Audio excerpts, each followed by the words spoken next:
رب اشرح لی صدری ویسر لی امری واحلل عقدۃ من لسانی یفقہوا قولی صلاۃ وسلام علیک یا رسول اللہ وعلی آلک وصحبک یا حبیب اللہ الصلاۃ والسلام علیک یا رحمۃ للعالمین وعلی آلک وصحبک یا سیدی یا شفیع المذنبین۔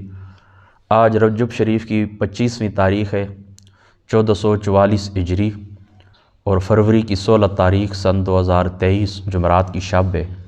اللہ پاک کے فضل و کرم سے ہماری 49 مجلسیں آپ لوگ سن چکے ہیں اور آج ہماری 50ویں مجلس ہے اور سورہ آل عمران ہم نے شروع کی تھی، پہلا رکوع مکمل ہو چکا تھا، آج دوسرا رکوع ہے، روٹین کے مطابق تلاوت کرتے ہیں، اس کے بعد انشاءاللہ تعالی اس کی تشریح بیان کرتے ہیں۔ اعوذ باللہ من الشیطان الرجیم، بسم اللہ الرحمن الرحیم۔ ان الذین کفروا لن تغنی عنہم اموالہم ولا اولادہم من اللہ شیئا واولئک ہم وقود النار کدأب آل فرعون والذین من قبلہم کذبوا بآیاتنا فأخذہم اللہ بذنوبہم واللہ شدید العقاب۔ قل للذین کفروا ستغلبون وتحشرون الی جہنم وبئس المہاد قد کان لکم آیۃ فی فئتین التقطا فئۃ تقاتل فی سبیل اللہ واخری کافرۃ یرونہم مثلیہم رأی العین واللہ یؤید بنصرہ من یشاء ان فی ذلک العبرۃ لأولی الابصار۔ زین للناس حب الشہوات من النساء والبنین والقناطیر المقنطرۃ من الذہب والفضۃ والخیل المسومۃ والانعام والحرث ذلک متاع الحیاۃ الدنیا واللہ عندہ حسن المآب۔ قل انبئکم بخیر من ذلکم للذین اتقوا عند ربہم جنات تجری من تحتها الانہار خالدین فیہا وازواج مطہرۃ ورضوان من اللہ واللہ بصیر بالعباد۔ الذین یقولون ربنا اننا آمنا فاغفر لنا ذنوبنا وقنا عذاب النار الصابرین والصادقین والقانتین والمنفقین والمستغفرین بالاسحار شہد اللہ انہ لا الہ الا هو والملائکۃ واولو العلم قائما بالقسط لا الہ الا هو العزیز الحکیم۔ صدق اللہ العظیم و صدق رسولہ النبی الکریم الامین۔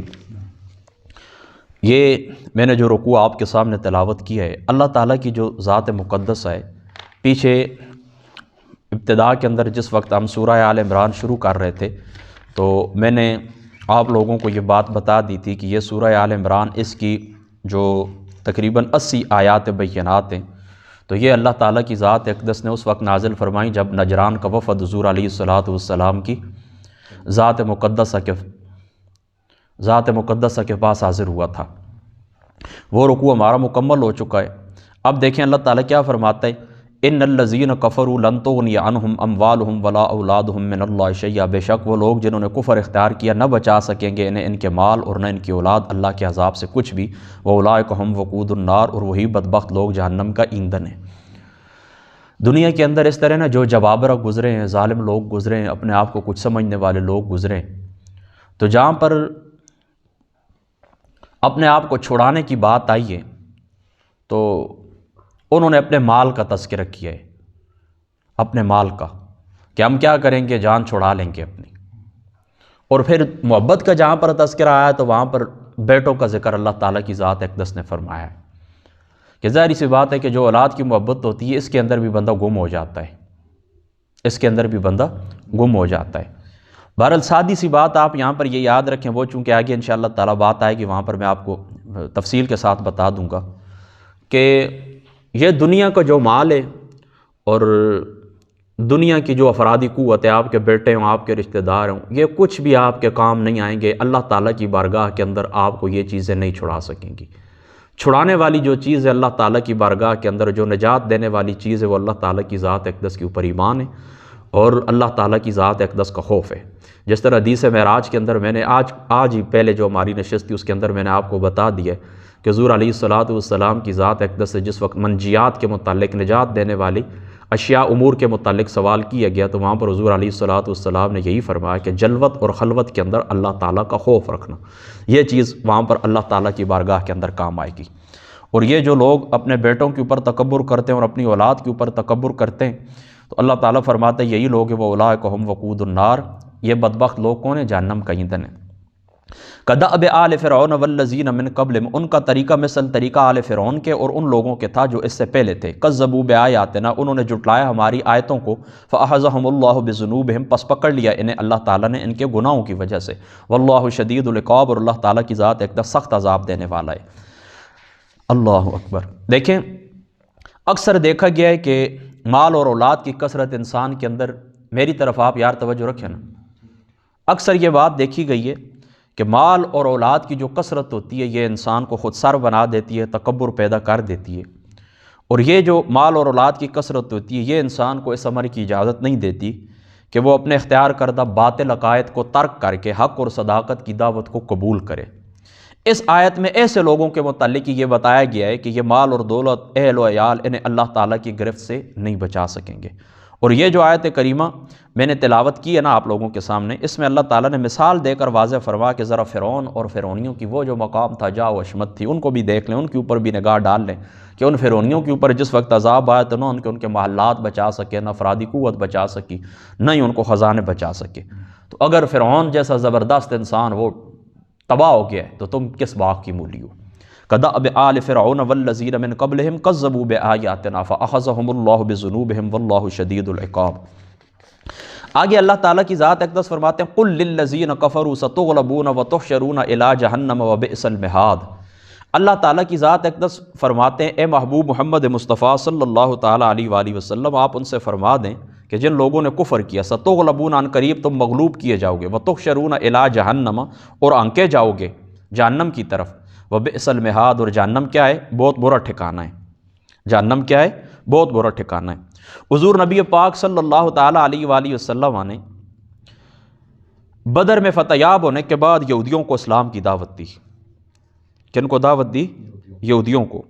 تو ان یہودیوں نے پتہ حضور علیہ السلام کو کیا کہا کہ آپ بدر کے اندر فتح یاب ہو گئے ہیں نا، تو اترائیں مت، تمہیں نہیں پتہ کہ ہم تجربہ کار لوں گے، وہ تو اس طرح، وہ تو ناسمجھ لوگ تھے، انہوں کیا پتہ جنگ کیا ہوتی ہے، ہمارے ساتھ تمہارا ٹاکرا آئے گا تو تمہیں پتہ چل جائے گا۔ ٹھیک ہے؟ اللہ اکبر، اللہ اکبر، ہائے ہائے ہائے۔ تو اس گستاخانہ انداز کے جواب میں پھر اللہ تعالیٰ کی ذات اقدس نے یہ اعلان فرما دیا قل للذین کفروا ستغلبون وتحشرون الی جہنم وبئس المہاد۔ آپ ان سے فرمائیں کہ پہلے تو تم مغلوب کیے جاؤ گے، پھر بعد کے اندر ان کا جو حال ہوا بنو قریظہ کا وہ آپ لوگ اچھی طرح جانتے ہیں، پھر اگر تفصیل آئی تو انشاءاللہ تعالیٰ میں آپ کو بتا دوں گا ان کے پھر کس ذلت کے ساتھ یہ مارے گئے اور کس ذلت کے ساتھ ان کو بدر کیا گیا ہے۔ ٹھیک ہے؟ تو ان لوگوں نے کیا کہا تھا حضور کو بدر کے بعد؟ حضور نے ان کو اسلام کی دعوت دی کہ آپ اس طرح کریں، آپ بھی اسلام قبول کر لیں، ورنہ ان کفار مکہ کی طرح تمہارا بڑا برا اشر ہوگا۔ تو یہ کہہ رہے وہ ناسمجھ لوگ تھے، نا تجربہ کار لوگ تھے، ہمارے ساتھ آپ کی ٹکر آئے گی تو پتہ چلے گا۔ تو اللہ تعالیٰ نے فرمایا آپ ان سے فرما دیں کہ ابھی تم مغلوب کیے جاؤ گے، پھر یہ مغلوب ہوئے دنیا کے اندر، پھر آخرت کے اندر کیا ہوگا؟ جہنم کے اندر پھینک دیے جائیں گے۔ قد کان لکم آیۃ فی فئتین التقطا، بے شک تھا تمہارے لیے عبرت کا نشان ان دو گروہوں میں جو آپس میں ملے تھے میدان بدر میں۔ فئۃ تقاتل فی سبیل اللہ، ایک گروہ وہ تھا جو لڑتا تھا اللہ تعالیٰ کی راہ میں، مسلمانوں کا گروہ، ٹھیک ہے، وَأُخْرَىٰ كَافِرَةٌ يَرَوْنَهُمْ مِثْلَيْهِمْ رَأْيَ الْعَيْنِ، لڑتا تھا اللہ کی راہ میں اور دوسرا کافر تھا۔ فئۃ تقاتل فی سبیل اللہ وَأُخْرَىٰ كَافِرَةٌ يَرَوْنَهُمْ مِثْلَيْهِمْ رَأْيَ الْعَيْنِ، دوسرا کافر تھا، دیکھ رہے تھے مسلمان انہیں ان سے دو چند اپنی آنکھوں سے۔ وَاللَّهُ يُؤَيِّدُ بِنَصْرِهِ مَن يَشَاءُ، اور اللہ تعالیٰ مدد کرتا ہے اپنی نصرت سے جس کی چاہتا ہے۔ إِنَّ فِي ذَلِكَ لَعِبْرَةً لِأُولِي الْأَبْصَارِ، اس واقعہ بدر میں بہت بڑا سبق ہے آنکھ والوں کے لیے۔ دیکھیں جنگ بدر کا یہاں پر اللہ تعالیٰ کی ذات اقدس ذکر فرما رہے ہیں نا، دو گروہ ٹکرائے تھے بدر کے اندر، ایک گروہ وہ تھا جو صرف فی سبیل اللہ کی راہ میں لڑنے والا تھا۔ تو آج دیکھیں نا یہاں پر صحابہ کی شان بھی معلوم ہو گئی کہ کتنے تھے؟ 313، ان کو سارے کے سارے مخلص تھے اور اللہ تعالیٰ کی ذات اقدس کے جان دینے والے تھے۔ یہاں پر صحابہ پاک کی عظمت بھی معلوم ہو گئی۔ تو وہ کتنے بدبخت ہیں وہ لوگ جو کہتے ہیں کہ حضور کے بعد 4 یا 5 مسلمان رہ گئے تھے، باقی سارے ٹھیک ہے۔ تو 313 ان کے متعلق اللہ تعالیٰ کیا فرماتا ہے؟ یہ سارے کے سارے فی سبیل اللہ، اللہ کی راہ کے اندر تھے، اور دوسرے جو کافر تھے، دوسرے کیا تھے؟ کافر تھے۔ اچھا، یرونہم مثلیہم رأی العین، یہ مسلمان انہیں اپنے سے یہاں پر بھی مفسرین کا اختلاف ہے، بعض کہتے ہیں کہ یہ جو کفار تھے نا، کفار یہ دیکھ رہے تھے مسلمانوں کو ڈبل، مسلمانوں کے کیا دیکھ رہے تھے؟ ڈبل دیکھ رہے تھے، یعنی مسلمان 313 تھے، مسلمان کتنے تھے؟ 313 تھے، اور ان کو 600 سے زیادہ نظر آ رہے تھے۔ لیکن ٹھیک ہے، اور ایک مطلب یہ مفسرین کا اختلاف ہے، بعض کہتے ہیں کہ اس سے مراد دیکھنے والے کافر تھے، ان کو مسلمان ڈبل نظر آ رہے تھے، لیکن مسلمانوں کو وہ ڈبل نظر آ رہے تھے، یہ بھی ہے، یعنی جو کافر تھے مسلمانوں کو دگنے معلوم ہو رہے تھے، یعنی وہ 1000 ان کی تعداد تھی، کتنی؟ 1000، ٹھیک ہے، تو وہ اپنے سے ڈبل مسلمان ان کو دیکھ رہے تھے۔ لیکن واللہ یؤید بنصرہ من یشاء، یہاں پر یہ بات بھی یاد رکھ لیں کہ مسلمانوں کی تعداد کتنی تھی؟ 313، تو ان میں سے 6 وہ تھے جو زرہ پوش تھے۔ ساز و سامان کا یہ عالم تھا کہ ساری فوج کے اندر صرف 2 گھوڑے، ٹھیک ہے، اچھا 8 تلواریں، اور اونٹوں کی تعداد آپ کو پتہ ہے کتنی تھی؟ 70۔ شاباش، زبردست، اونٹوں کی تعداد 70، گھوڑوں کی تعداد 2، تلواریں 8، اور ان کے مقابلے میں کافر کتنے تھے؟ بعض کہتے ہیں 950 اور بعض کہتے تھے 1000، جو ہر طرح کے اسلحے سے لیس تھے۔ سواری کے لیے ان کے پاس 100 گھوڑے اور 700 اونٹ تھے، ادھر 70 اونٹ ادھر 700 اونٹ تھے، اور ادھر گھوڑے کتنے تھے؟ 2، اور کفار کے پاس گھوڑے کتنے تھے؟ مسلمانوں کے پاس کتنے تھے گھوڑے؟ 2، اور یہاں پر گھوڑے ہیں 100، اور رسد کا یہ حال تھا کہ ہر روز اونٹ ذبح ہو رہے تھے، ہاں 10 اونٹ روزانہ وہ ذبح کر رہے تھے۔ اللہ اکبر۔ تو پھر دیکھیں نا، اتنی کھلی ہوئی واضح اکثریت کے باوجود یہ لوگ شکست کھا گئے، تو یہ اللہ تعالیٰ کی نشانی ہے یا نہیں؟ اس لیے اللہ تعالیٰ کیا فرماتا ہے؟ ان فی ذلک لعبرۃ لأولی الابصار، اور آنکھ والا اگر کوئی ہو دیکھنے والا تو اس کے لیے اس واقعہ بدر کے اندر بہت بڑی نشانی ہے۔ سمجھ گئے نا آپ اس بات کو؟ دوسری بات یہاں پر جو چیز غور طلب ہے وہ یہ کہ دیکھیں، عددی جو برتری ہوتی ہے اگر اس کے ساتھ خوف خدا شامل نہ ہو تو وہ کسی کام کی نہیں ہے۔ دیکھیں تعداد تو ان کی زیادہ تھی نا، سامان ان کے پاس زیادہ تھا، شراب کباب، اور تاریخ کے اندر آتا ہے کہ ناچنے والی لونڈیاں ان کے پاس تھی، شراب پیتے تھے، لیکن اللہ تعالیٰ کے اوپر توکل نہیں تھا، ایمان نہیں تھا، تو کچھ بھی ان کے یہاں پر مٹھی بار لوگ تھے، اور اللہ تعالیٰ کی ذات اقدس نے ان کو کیا کر دیا؟ فتح یاب فرما دیا، سرخرو فرما دیا۔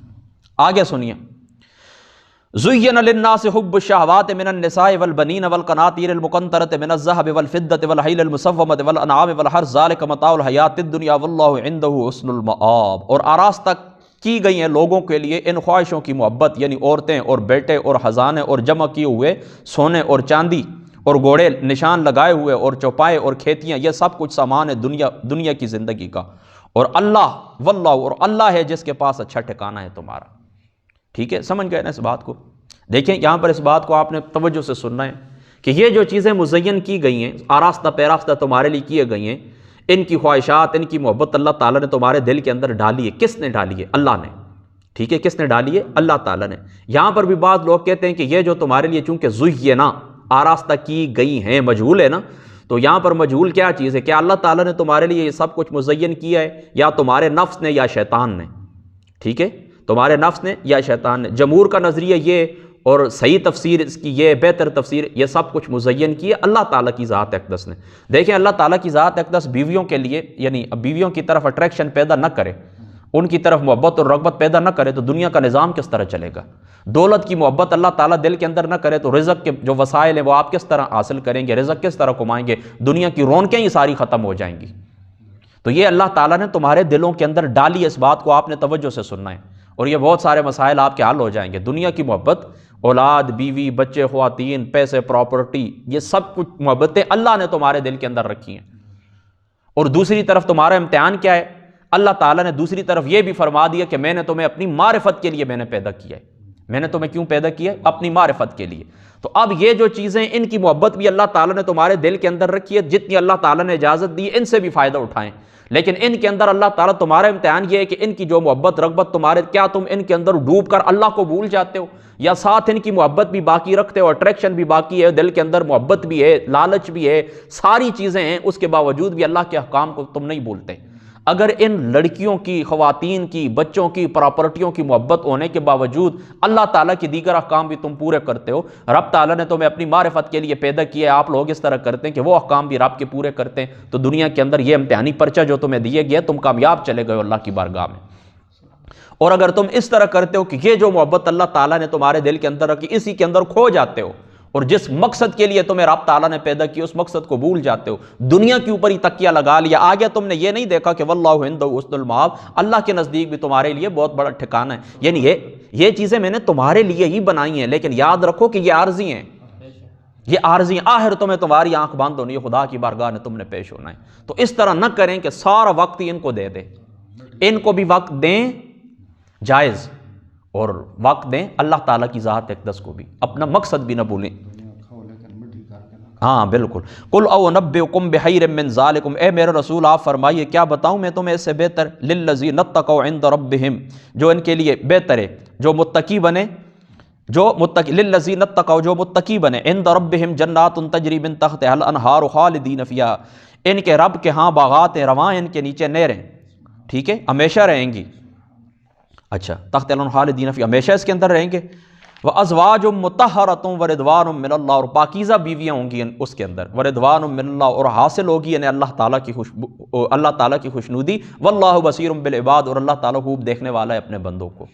یعنی اس طرح نہ کریں کہ آپ دنیا کے اندر ساز و سامان کے اندر کھو جائیں، اس سے زیادہ بہتر ساز و سامان اللہ تعالیٰ نے تمہارے لیے جنت کے اندر بھی رکھا ہے، پاکیزہ مطہر بیویاں۔ یہاں پر تو جو بیویاں ان کے ساتھ بشری تقاضے بھی ہیں نا وہ بھی پورے کرتی ہیں، لیکن وہاں کی جو بیویاں ان کے اندر بشری تقاضے بھی اللہ تعالیٰ نے نہیں رکھی، وہاں پر جو کچھ ہوگا ایک ڈکار کے ساتھ اور خوشبو والے پسینے سے سب کچھ ضائع ہو جائے گا، نئے انداز میں آپ کو بھوک بھی لگے گی، نئے طلب بھی آپ کے اندر پیدا ہو جائے گی، ٹھیک ہے، آپ سمجھ گئے نا۔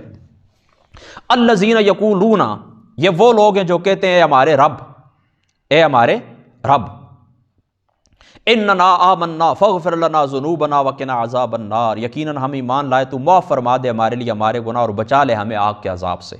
الصابرین، یہ مصیبتوں میں صبر کرنے والے ہیں، والصادقین، ہر حالت کے اندر سچ بولنے والے، والقانتین، اور عبادت کے اندر عاجزی کرنے والے، والمنفقین، اور ہر حال میں اللہ کی راہ میں خرچ، یعنی تنگی آسانی اللہ کی راہ میں خرچ کرتے ہیں، والمستغفرین بالاسحار، اور سحری کے وقت کیا کرتے ہیں اللہ کی بارگاہ سے گناہوں کی معافی مانگنے والے، کیا کرنے والے؟ گناہوں کی معافی مانگ۔ شہد اللہ انہ لا الہ الا هو والملائکۃ، شہادت دی اللہ نے اس بات کی بے شک نہیں کوئی معبود سوائے اللہ تعالیٰ کے، اور شہادت دی کس نے؟ والملائکۃ، شہادت دی کس نے؟ ملائکہ نے، وَأُولُو الْعِلْمِ قَائِمًا بِالْقِسْطِ، اور اہل علم نے، کس نے گواہی دی؟ اللہ نے شہادت دی، پھر فرشتے نے اور اہل علم نے، اور ان سب نے یہ گواہی بھی دی، قائمًا بالقسط، قائم فرمانے والا ہے عدل اور انصاف کو، قائمًا بالقسط، اللہ تعالیٰ قائم فرمانے والا ہے عدل کو اور انصاف کو، لا الہ الا هو العزیز الحکیم، نہیں کوئی معبود سوائے اس کے کہ جو عزت والا ہے، ٹھیک ہے، جو اللہ تعالیٰ کی ذات اقدس کیا ہے؟ عزت والی ہے۔ اب یہاں پر یہ بات آپ نے یاد رکھنی ہے کہ دنیا کے سب سے بڑی اور اہم جو گواہی ہے، سب سے بڑی اور اہم شہادت وہ توحید کی شہادت ہے۔ وہ کس کی شہادت ہے؟ توحید کی شہادت ہے۔ یہاں پر چونکہ میرے پاس وہ تفسیر بیضاوی اور نہیں ہے، میں آپ کو بتا دوں کہ یہ ایک یہودی تھے، دو حضور کی بارگاہ کے اندر آئے، اور حضور علیہ الصلوۃ والسلام کی بارگاہ کے اندر آ کر انہوں نے یہی کہا کہ بتائیں سب سے بڑی شہادت کیا ہے، سب سے بڑی شہادت کیا ہے، سب سے بڑی گواہی کیا ہے؟ تو اللہ تعالیٰ نے یہ آیت اتاری کہ سب سے بڑی گواہی شہد اللہ انہ لا الہ الا، شہادت دی اللہ نے اس بات کی، سب سے بڑی گواہی، سچی گواہی یہ۔ جب یہ اللہ تعالیٰ نے نازل فرمائی نا یہ آیت کریمہ، وہ دونوں یہودی مسلمان ہو گئے۔ تو دنیا کی سب سے بڑی اور اہم شہادت کیا ہے؟ اللہ کی توحید کی گواہی دینا۔ اللہ تعالیٰ خود اپنی وحدانیت کا سب سے بڑا گواہ ہے، اس کے علاوہ اس کی معصوم مخلوق فرشتے اور اہل علم، ٹھیک ہے۔ میں آپ کو پہلے بھی بات بتا چکا ہوں کہ شہادت کی دو قسمیں ہوتی ہیں، ایک شہادت ہوتی ہے حسی اور ایک شہادت ہوتی ہے مانوی۔ حسی شہادت یہ ہوتی ہے بندہ کسی چیز کو دیکھ کر گواہی دے، اور مانوی شہادت یہ ہوتی ہے دلائل کو دیکھ کر بندہ گواہی دے، ہاں، غیب پر ایمان رکھنا، ٹھیک ہے۔ تو حضور علیہ الصلوۃ والسلام وہ ہیں، اور اللہ تعالیٰ کی انہوں نے گواہی دی اللہ تعالیٰ کو دیکھ کر۔ باقی جو فرشتے ہیں یا اہل علم ہیں انہوں نے دلائل کی بنیاد کے اوپر گواہی دی ہے، انہوں نے دلائل کی بنیاد کے اوپر یہ پتہ ہے کیا، یہ جو کائنات آپ کو نظر آتی ہے نا، یہ کائنات آپ کو نظر آتی ہے، اس کو آپ ایک کتاب سمجھیں، یہ کائنات ایک کتاب ہے، اس کائنات کی جو کتاب ہے اس کے ہر صفحے کے اوپر اللہ تعالیٰ کی توحید کی گواہی موجود ہے، اگر کوئی غور کرنے والا ہو تو۔ اور اس کے علاوہ بھی اللہ تعالیٰ کی جو ذات مقدسہ ہے، اللہ تعالیٰ کی ذات مقدسہ نے شک اور شبے کی کوئی گنجائش نہیں چھوڑی، اللہ تعالیٰ نے قرآن کے اندر دلائل قائم فرما دیے، کس کے؟ اپنی توحید کے۔ اور ہر مناسب موقع کے اوپر علم کی عظمت اور اہل علم کی شان کو بھی اللہ تعالیٰ کی ذات اقدس نے بیان فرمایا، اور یہاں پر اس آیت کریمہ کے اندر بھی کیا ہے؟ اہل علم کے لیے بہت بڑی فضیلت ہے کہ اللہ تعالیٰ نے ان کو اپنی گواہی کے لیے منظور فرمایا کہ یہ لوگ بھی گواہی دینے والے ہیں، یہ لوگ بھی گواہی دینے والے ہیں۔ اور اللہ تعالیٰ کی یہ بات بھی یاد رکھنے کہ اللہ تعالیٰ کا جو عدل اور انصاف ہے وہ کسی ایک چیز کے ساتھ مخصوص نہیں ہے۔ اللہ تعالیٰ کا جو عدل اور انصاف ہے کسی ایک چیز کے ساتھ مخصوص نہیں ہے، بلکہ کائنات کی تخلیق کو آپ دیکھیں، فطرت کے قوانین کو آپ دیکھیں، قواعد کو دیکھیں، عقائد کو دیکھیں، اعمال کو دیکھیں، ہر چیز کے اندر آپ کو اللہ تعالیٰ کی وحدانیت اور اللہ تعالیٰ کا عدل نظر آئے گا، اللہ تعالیٰ کا عدل نظر آئے گا۔ تو کائنات، پھر میں اپنا جملہ دہراتا ہوں، کائنات کی کسی چیز کے اوپر بھی جو اللہ تعالیٰ نے ترتیب دی ہے، اس کتاب زندگی کا کوئی ورق بھی کھول لیں، ہر صفحے کے اوپر اللہ تعالیٰ کی وحدانیت اور اللہ تعالیٰ کی گواہی اور اللہ تعالیٰ کی عدالت آپ کو ملے گی۔ اللہ تعالیٰ کی ذات اقدس عمل کی توفیق عطا فرما۔ واخر دعوانا